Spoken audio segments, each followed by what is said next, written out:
Përshëndetje dashur shikues, mirë se vini në Agora News. Do të flasim për atentatin që ndodhi pasditën e sotme në mes të Rinasit, ku mbeti i vrarë bashkëpunëtori apo siç njihen ndryshe krau i djathti Emiliano Shullazit. Por çfarë fshihet pas kësaj ngjarje dhe me çfarë atentati kemi të bëjmë në këtë rast? Është një ngjarje e rastishme apo një larje hesapesh mes grupeve kriminale? Për të folur për këtë ngjarje, por edhe çështje të tjera të aktualitetit në vend, ne kemi të ftuar avokatin e njohur Due Pietra. Zoti Pietra, përshëndetje. Përshëndetje juve.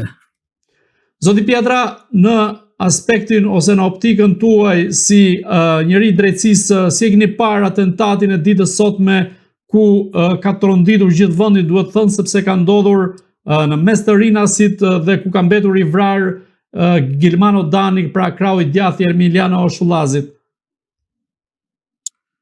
Me banë përshtypje shumë vetëm një gjë dhe një fakt, që çuditërisht sot ministri i Brendshëm, del dhe thotë që gjendja në Shqipëri është e sigurt, dhe fill pas kësaj sigurie të kësaj ministre ndodhin të gjëna pra çuditshme. Dhe lind pikpyetja, a kanë lidhje me politikën këto apo jo? Pra, por që jemi para një hakmarrje të grupeve, automatikisht që jemi. Po ç'lidhje ka me deklaratën e ministres, na bën përshtypje të mëdha. Si është e mundur që të ndodhë një atentat i tillë në mes të Rinasit, në një zonë që është mjaft e populluar, duhet thënë, dhe nisur nga fakti që Gilmano Dani sapo kishte mbritur nga Barcelona e Spanjës dhe ishte pritur nga një person tjetër i cili ishte drejtuesi i makinës dhe më pas ka ndodhur atentati? Tani goditjet, këto janë mekanizmat të grupeve që godasin, por ata nuk kanë as mëshirë, nuk kanë as përcaktime se ku dhe si mund ta godasin tjetrin. Por ka ndodhur që, dhe kjo është krejtësisht e dukshme, që momenti i duhur dhe informacionet i kanë pas të sakta, kur vjen, kur del, kur hyn, kur shkon me qa makine, pra sepse sot të gjitha këto informacione pra janë të mundur të marrin çdo kush.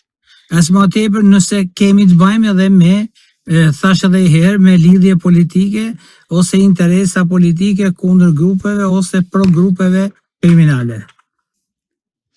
Zoti Pietra, si është e mundur që Gilmano Dani nuk mbikëqyre nga autoritetet, duke qenë se ai është liruar nga burgu një vit më parë, dhe sot rapre e atentatit ku një dekadë më parë i kishte shpëtuar pikërisht një atentati të tillë?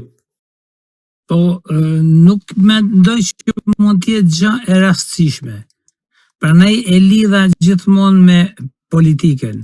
Persona të cilët mund ta kenë godit, mund të kenë lidhje politike, sepse mënyra dhe ardhjat menjëhershme, veprimet, por policia nuk merr asnjëherë në mbikëqyrje ose në mbrojtje personat të cilët lirohen nga burgu ose janë edhe me detyrim paraqitje ose edhe me rreshpije. Çka do thotë që sistemi i drejtësisë në Shqipëri ka mundësi në legjislacion.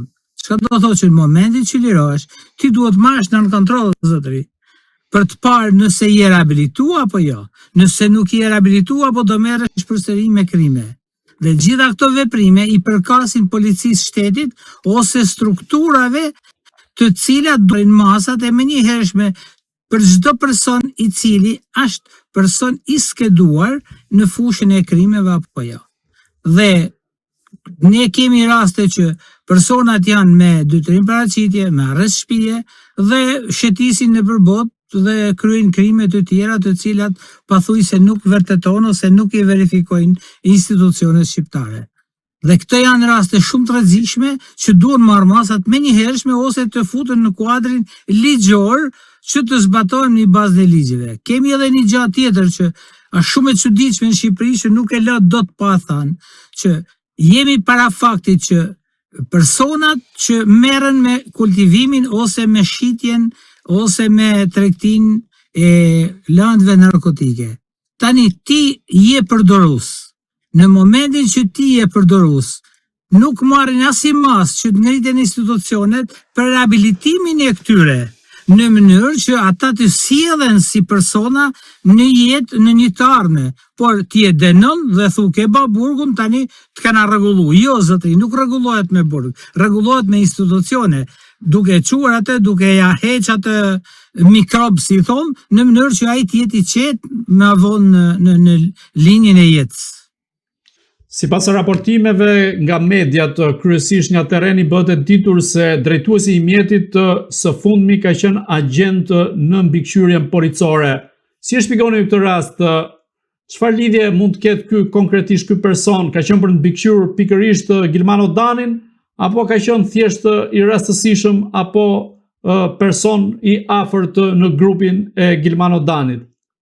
Atena punojësit e mbikëqyrjes policore nuk kanë lidhje me për të mbrojtur ose për të ruajtur persona të tjerë. Vetëm qoftë janë të implikuar. Nëse janë të implikuar, atëherë po.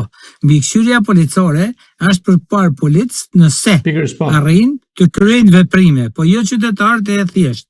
Megjithatë, nëse ai ka pas informacione që një nga këta policë po e josh, po e shikon, po e mbikëqyr, po e man, po e çon në prit, është çështje tjetër e cila mendoj që mund të dalin. Po në qoftë mbikëqyrja policore nuk ka lidhje fare me këto probleme. Si është e mundur që të kryhet një atentat i tillë në mes të kësaj zone, pra siç është aeroporti i Rinasit, pra për t'ju rikthyer edhe një herë pyetje si bëra pak më parë, dhe policia të jetë kaq e mefsht në kuptimin për t'i zënë me një herë autorët të cilët kanë lëvizur me një Toyota greke dhe në fshatin Halil të Fush Krujës mësohet se është djegur një automjet që dyshohet të jetë i autorëve. Pra në këtë rast kemi të bëjmë me një neglizhencë të policisë, paaftësi apo nuk po themi bashkëpunim, por mund të fshihet diçka tjetër. Tani krimet pra ndodhin, kanë për të ndodhur dhe do të ndodhin gjithmonë. Por koincidenca e krimeve të rastit konkret, për mendimin tim, ka qenë një mesazh se ja ata fare mirë mund të ruanin dikun ma lërë Rinasit. Por ama që do të ketë një bashkëpunim të mirë me strukturat e policisë, unë mendoj që ka pas, se përndryshe ata nuk do të realizonin një veprim të tillë, sepse Rinas ja shumë afër. Dhe as më tepër që do të shohim një gjë që me shku në Rinas kur thuti do ikë në Rinas tham me det a ka burr që ka lënë atë trafik. Ai personi kryen goditjen dhe largohet. Tregon që ka një farë bashkëpunimit, nuk është se mund të jenë pa bashkëpunim. Ju në këtë rast si mendoni, çfarë mesazhi kanë dashur të japin autorët me këtë atentat? Nuk e di nëse është mesazh politik apo mesazh i grupeve. Nuk e kam të qartë tani. Me kaq informacion sa kemi, e kemi të pamundur të arrijmë në një konkluzion për të përcaktuar mënyrën dhe organizimin. Por derisa janë persona të cilët janë të implikuar, automatikisht ata e dinë shumë mirë se kush e ka godit. Sepse kjo është çudia sot në Shqipëri, sepse secili e din se çfarë po i noll në momentin e duhur. Por ka dhe i gjatë që ta janë vrasje të grupeve, por ama ata nuk i nalon dot as policia, as kush nuk i nalon, sepse ai që do me të vra, ka do menën me të vra dhe nuk diskuton, gjen mekanizmin ku me të vra. A shpëton, a nuk shpëton, është gjë tjetër. A do ta vrasin, a nuk do ta vrasin, është tjetër diskutim. Por mënyra veni do jetë shumë, ka qenë shumë i sigurt personi kur ka bëhet veprim. Zoti Pietra, çfarë tregon ky atentat mbi sigurinë sa i përket Tiranës, duke qenë se kryeqyteti kishte rënë në qetësi për disa kohësh lidhur me atentate të tilla mafioze? Tani siguria nuk është se nuk është vend dorë në sigurinë, por grupet do ekzistojnë gjithmonë. Mund vrasin në mes të parlamentit, vrasin në mes të kryeministit, si su vran në mes të gjykatës apeli, pra vrasjet nuk i nalon dot. Por sigurisht më mirë se ka qenë, që të flasim realitetin. pavarësisht se edhe këtë të sotshme në deklaratën e ministrës lidhur me gjenjen në Shqipëri dhe me sigurin, ndodhi poshtë veprimi sapo ndodhi situata.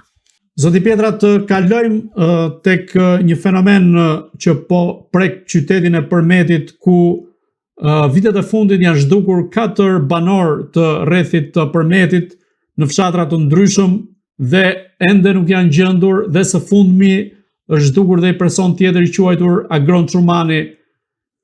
Deri më tani policia, autoritetet nuk kanë asnjë gjurmë të këtyre personave, të cilët largohen nga shtëpia, kryesisht kanë qenë me probleme të shëndetit mendor dhe më pas nuk rikthehen duke mos lënë asnjë gjurmë. Në këtë rast, me çfarë fenomeni kemi të bëjmë të zhdukjes së këtyre personave? Mendoj që shteti duhet vënë menjëherë pra alarmin nëse këta persona mund të tregtohen organet e tyre, sepse jemi para një pike që nuk gjenden. A shumë e tmerrshme të thuash nuk gjenden personat. A shumë i rrezikshëm për të ardhmen dhe mund të kalojnë edhe në zona të tjera.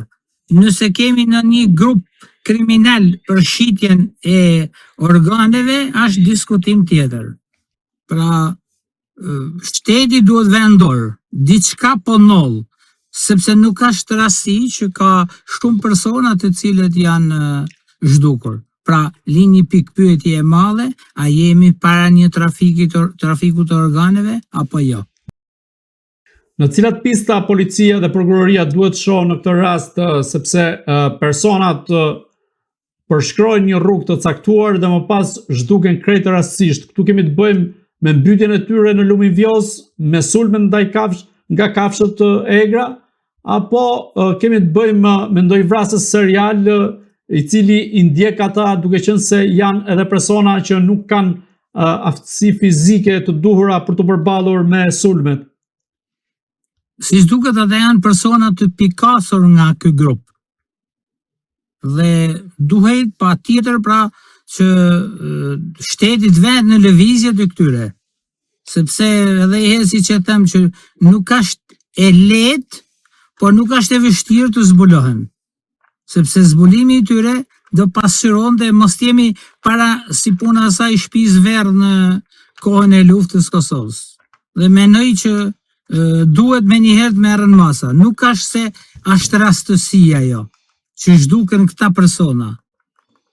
Në këtë rast, sa i përket këtij fenomeni, policia dhe prokuroria, a do duhet që të intensifikojnë hetimet e tyre, duke qenë se kemi të bëjmë me 4 të humbur, përfshirë edhe rastin e fundit dhe 3 të tjerë më parë dhe ende nuk kemi një përgjigje konkrete? Disa herë kam thënë që policia e shtetit, as prokuroria, as oficerat e policisë gjyqësore në prokurori dhe krimet nuk kanë shumë interes. Qytetarët duhet ta kuptojnë që në këtë raste duhet pajtojnë një detektiv privat dhe ose një studio që ka shumë detektiv privat për të realizuar çdo gjë. Nëpërmjet detektive privat ta jap të sigurt që zbulohen ta persona ku janë, çfarë ka ndodhur me ta dhe më tej. Ndërkohë, gazeta lokale Bashkësia e Përmetit shkruan në Facebook se bëhet fjalë për një vrasës manjak i cili pikas këta persona, i ndjek dhe duke qenë se ata kryesisht janë persona me probleme të shëndetit mendor, arrin që ti azjesoj, të paktën si shkruan në kjo gazetë lokale, dhe këtu bëhet fjalë për një vrasës të tillë manjak i cili kalkulon sipas saj të gjitha lëvizjet e tyre.